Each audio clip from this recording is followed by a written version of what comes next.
Are you having issues on your marketing team because of cultural difference around what you think should be done by the team, and possibly what the team thinks should be done? Man, that looks like a tongue twister.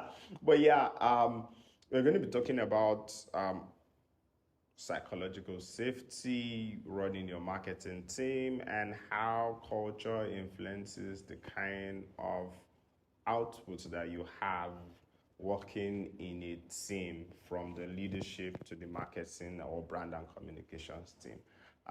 Please don't go anywhere. We'll be back and we'll start this conversation in a very interesting way.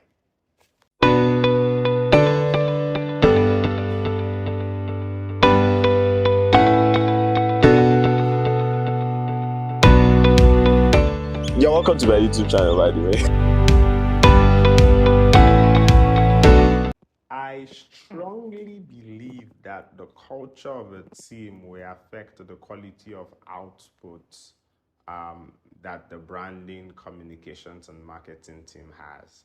I'm using the three words branding, communications, and marketing because for some companies, there is no difference. Like, most of the branding, communications, and marketing most likely function around the same thing. In some other companies, they are kind of like different because expectation is kind of like detailed. However, I think for smaller companies, most times they like collapse it into each other.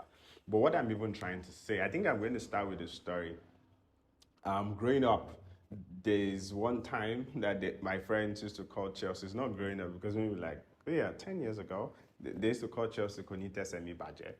I mean, it just meant that every player was playing to not be the one that, let me use pigeon, ball was going to spoil on their leg. So rather than thinking towards creativity for the general team, people were looking at, okay, let me not be the one that is at fault when there is more like a review for this project. So everybody were contributing, or everybody is contributing their part to like the whole success of the team based on fear.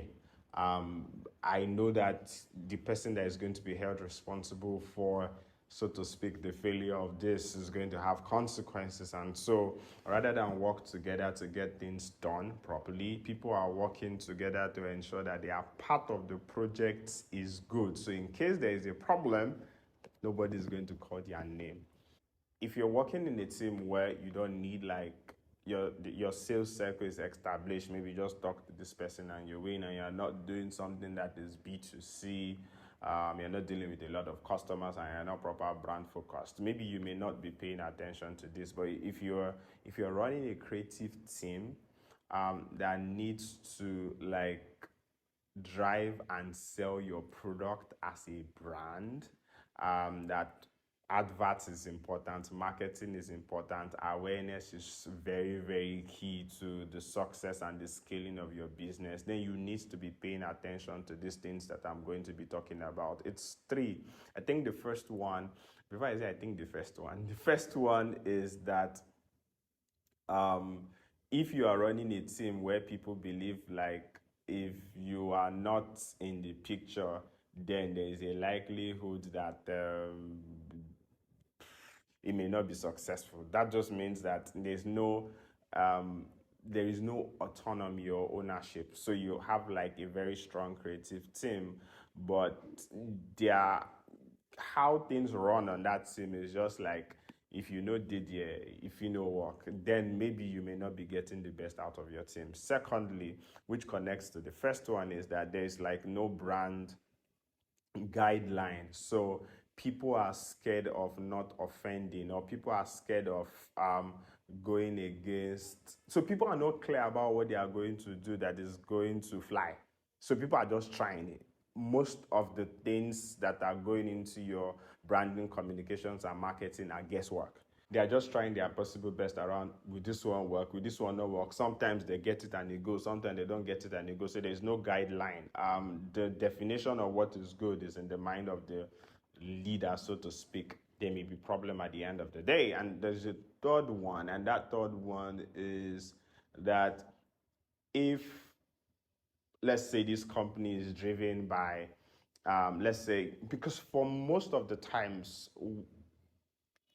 branding and communications, especially if it's not marketing, so to speak, is a long-term work, right? Where you need to invest in building the brand, where you need, and see, when I say long-term work does not mean you shouldn't track it. I mean, I know I've spoken about it in one of my videos when I was talking about some of the things I learned, like going around into another part of branding comms and marketing earlier, more like a career change. I spoke about it in one of my previous YouTube videos. It doesn't mean you should not track it. It doesn't mean that it should not be linked to revenue. It's just that how you are tracking it. You don't expect the branding efforts to like suddenly begin to give you results in maybe like 3 months, right? Sometimes they can. However, most things that are solid, because for branding properly to work, is that you are changing people's mind. You are building a new habit and new behavior in terms of how people experience things. So you are going to line it lines upon line, precept upon precepts, and it's going to go over a period of time. Then people now begin to see, feel, believe, and accommodate you as part of their own way of life. It's going to take time.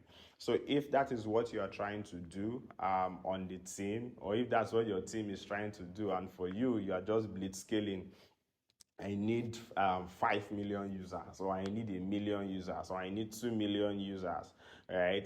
And let's say your team properly set up and experienced people, they want to give you what is best, but you're like, no, users, and like you spend so much, like a lot of money, and you get like, I'm just throwing out outrageous numbers now. So just have like 1 million users and you are flowing. But the thing is, out of those users, how many of them are active? Out of those that are active, how many of them are your kind of active, right? Then if there is a one person is thinking short term, one person is thinking long term, you are always going to have problems with your marketing team.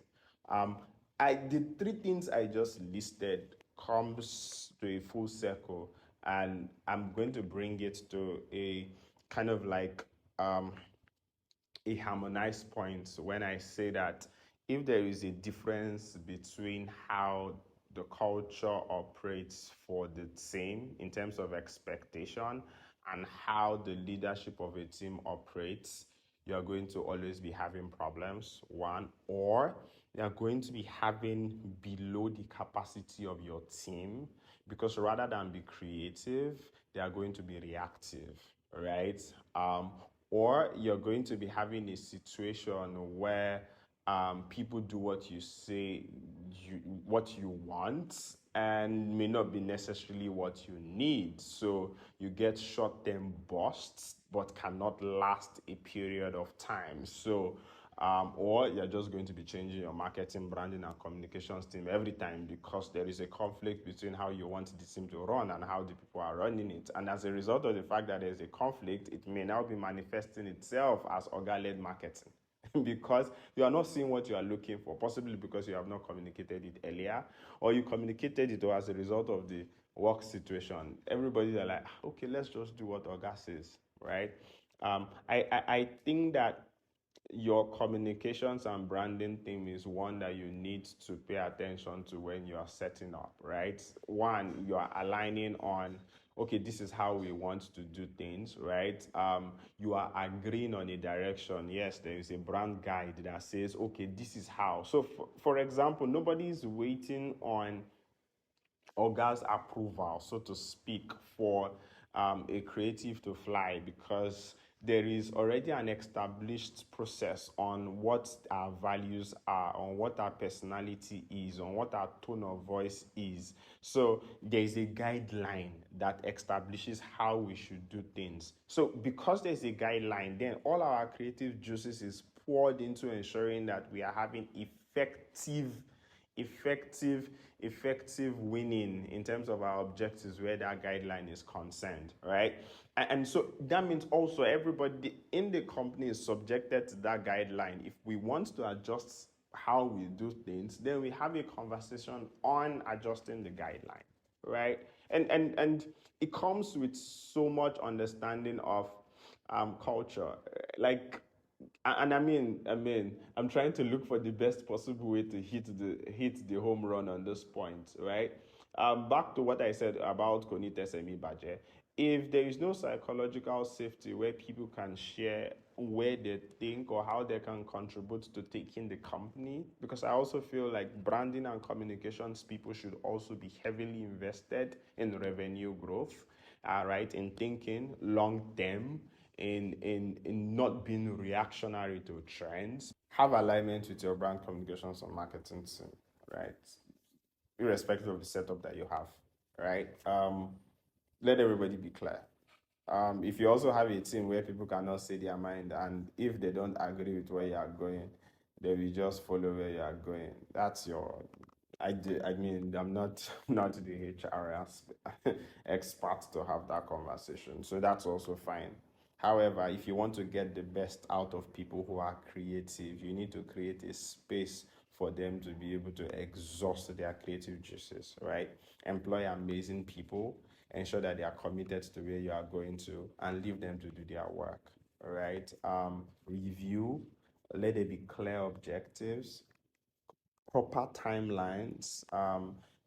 Yes, I am now one of the people who believe, right, that there should be like some form of connection between, like, yeah, branding and revenue, right? However, it is not as short term as ads or like a marketing campaign. It is long term, it is consistent effort hitting the same place to be able to create a behavior that is associated with your brand, right? Like, for example, there's this brand now that is so like intentional around being seen with productivity in Nigeria, and they are doing so much around it. They just released the reports, and the CEO has been talking so much about work, about how work should be done, and what is going to happen is that after a period of time, people are going to associate them with that quality of work or with that value, with that thinking, but it will take time, right? Let Definitely there should be other aspects of the business that are to catering to short-term busts, because sometimes short-term busts can also give wins, right? And there may even be categories of times when the team is also focused on maybe a certain campaign that has to be tracked too. Like, I'm very particular about tracking results now, very particular. So even if we do something and nobody came, let it be said, let it be written down. Oh, we did this, nobody came.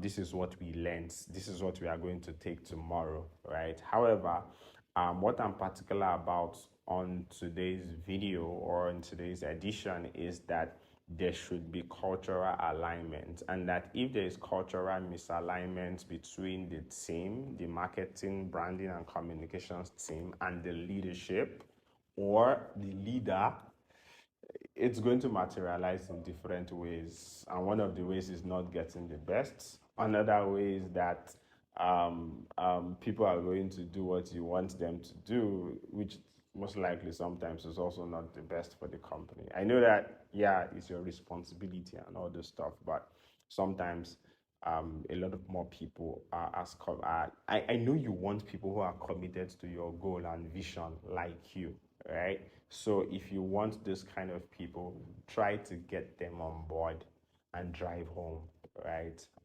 So that everybody, because if you have everybody committed to your win like you are, then you have a lot more people carrying the weight to ensure you get there on time.